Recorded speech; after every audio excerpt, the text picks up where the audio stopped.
नमस्कार विद्यार्थी मित्रांनो, मराठी जी या यूट्यूब चॅनलवरती सर्वांचे स्वागत आहे। तर आजच्या व्हिडिओमध्ये आपण जिल्हा न्यायालय भरतीविषयी महत्त्वपूर्ण प्रश्नसंच पाहणार आहोत। तर ही व्हिडिओ सर्वांनी शेवटपर्यंत पाहायचा आहे। व्हिडिओ आवडल्यास व्हिडिओला नक्की लाईक आणि चॅनलला सबस्क्राईब करायचं आहे। चला तर मग व्हिडिओला सुरुवात करूया। तर पहा प्रश्न क्रमांक पहिला, भारतामध्ये हरित क्रांतीची सुरुवात ही कोणत्या वर्षी झाली? तर ऑप्शन क्रमांक 3, सन 1965 या वर्षी भारतात हरित क्रांतीची सुरुवात झाली। प्रश्न क्रमांक दुसरा, जिल्हा न्यायाधीशाची निवड ही खालीलपैकी कोण करते? तर ऑप्शन क्रमांक 4, राज्यपाल हा जिल्हा न्यायाधीशाची निवड करते। प्रश्न क्रमांक तिसरा, संविधान सभेची स्थापना खालीलपैकी कोणत्या वर्षी झाली? तर ऑप्शन क्रमांक 4, सन 1946 या वर्षी संविधान सभेची स्थापना झाली। प्रश्न क्रमांक चौथा, लोकसंख्या मोजण्यासाठी खालीलपैकी कोणत्या प्रक्रियेचा उपयोग करतात?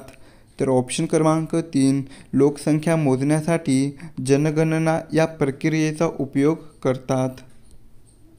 प्रश्न क्रमांक 5वा, स्वामी या कादंबरीचे लेखक खालीलपैकी कोण आहेत?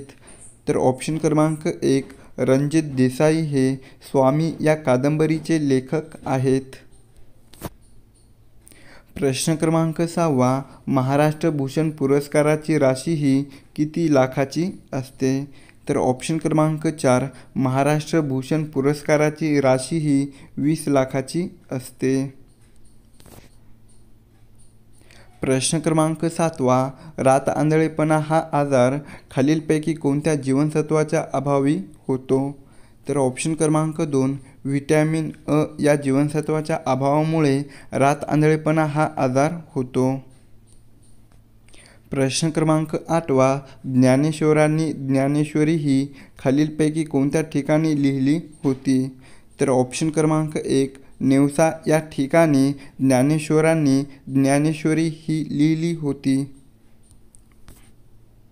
प्रश्न क्रमांक 9, महाराष्ट्राच्या विधान परिषदेत एकूण किती सदस्य आहेत? तर ऑप्शन क्रमांक 2, 78 सदस्य हे महाराष्ट्राच्या विधान परिषदेमध्ये आहेत। प्रश्न क्रमांक 10वा, भारतातील स्थानिक स्वराज्य शासनाचे जनक असे कोणास म्हणतात? तर ऑप्शन क्रमांक 1, लॉर्ड रिपन यांना भारतातील स्थानिक स्वराज्य शासनाचे जनक म्हणतात। प्रश्न क्रमांक 11, गोवा राज्याचे उच्च न्यायालय हे पुढीलपैकी कोठे आहे? तर ऑप्शन क्रमांक 4, मुंबई या ठिकाणी गोवा या राज्याचे उच्च न्यायालय आहे। प्रश्न क्रमांक 12, इंग्लंडप्रमाणे भारतातही पार्लमेंट असावी अशी मागणी कोणी केली होती? तर ऑप्शन क्रमांक 3, गोपाळ हरी देशमुख यांनी इंग्लंडप्रमाणेही भारतातही पार्लमेंट असावी अशी मागणी केली होती। प्रश्न क्रमांक 13, भारतात राष्ट्रीय स्तरावरील ऊस संशोधन केंद्र कोठे आहे? तर ऑप्शन क्रमांक 4, कोइंबतूर या ठिकाणी भारतात राष्ट्रीय स्तरावरील ऊस संशोधन केंद्र आहे। प्रश्न क्रमांक 14, पंचायत राजची मूळ संकल्पना कोणाची होती? तर ऑप्शन क्रमांक 3, महात्मा गांधी यांची पंचायत राजची मूळ संकल्पना होती। प्रश्न क्रमांक 15, डिजिटल सातबारामध्ये कोणते राज्य हे प्रथम क्रमांकावर आहे? तर ऑप्शन क्रमांक 2, महाराष्ट्र हे राज्य डिजिटल सातबारामध्ये प्रथम क्रमांकावर आहे। प्रश्न क्रमांक 16, खालीलपैकी कोणता एक शब्द संगणकाशी निगडीत नाही? तर ऑप्शन क्रमांक 4, PSU हा शब्द संगणकाशी निगडीत नाही। प्रश्न क्रमांक 17, डॉक्टर बाबासाहेब आंबेडकरांनी मनुस्मृतीचे दहन खालीलपैकी कोठे केले? तर ऑप्शन क्रमांक 2, महाड या ठिकाणी डॉक्टर बाबासाहेब आंबेडकरांनी मनुस्मृतीचे दहन केले। प्रश्न क्रमांक 18, कोणत्या वर्षी भारतीय रिझर्व्ह बँकेची स्थापना झाली?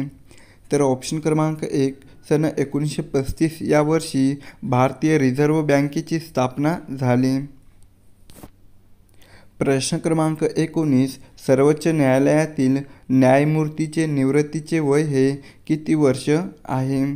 तर ऑप्शन क्रमांक 4 65 वर्ष हे सर्वोच्च न्यायालयातील न्यायमूर्तीचे निवृत्तीचे वय आहे. प्रश्न क्रमांक 20 अनहॅपी इंडिया हे पुस्तक कुणी लिहिले?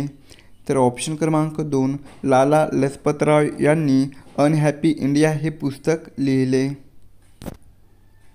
प्रश्न क्रमांक 21 हिंदी अर्थकारणाचे जनक म्हणून कोणाला ओळखले जाते?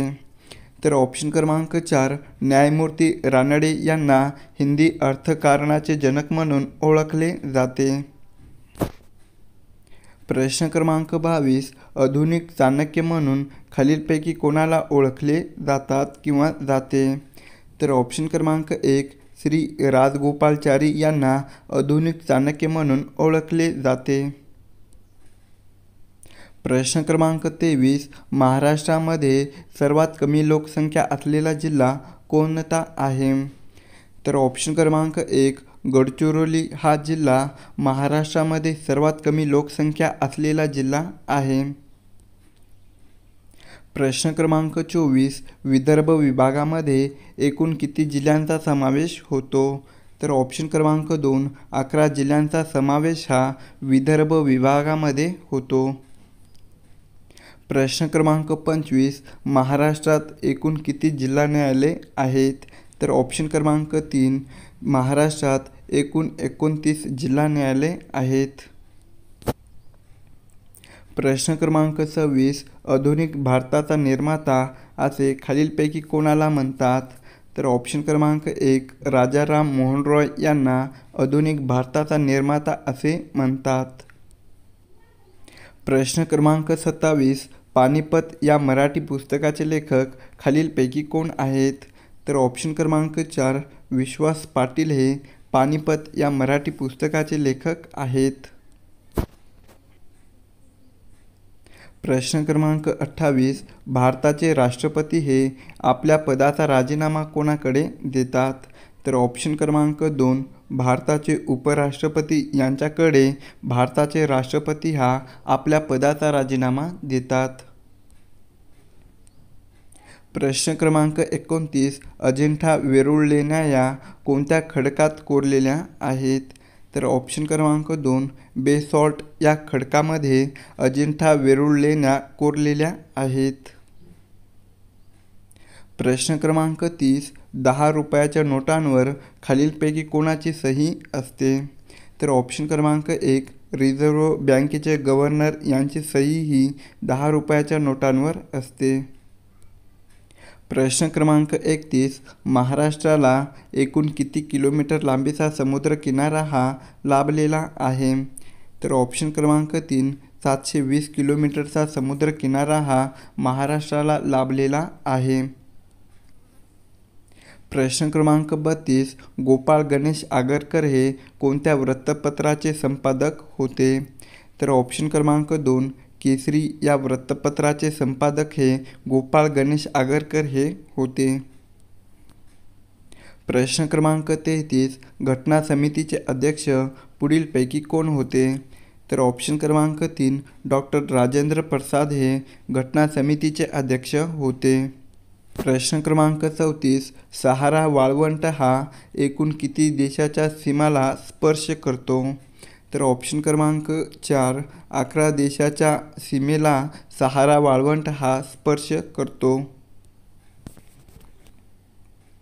प्रश्न क्रमांक 35 महाराष्ट्रातील कोणत्या जिल्ह्यामध्ये सर्वाधिक कमी तालुके आहेत? तर ऑप्शन क्रमांक 3 महाराष्ट्रातील धुळे या जिल्ह्यामध्ये सर्वात कमी तालुके आहेत.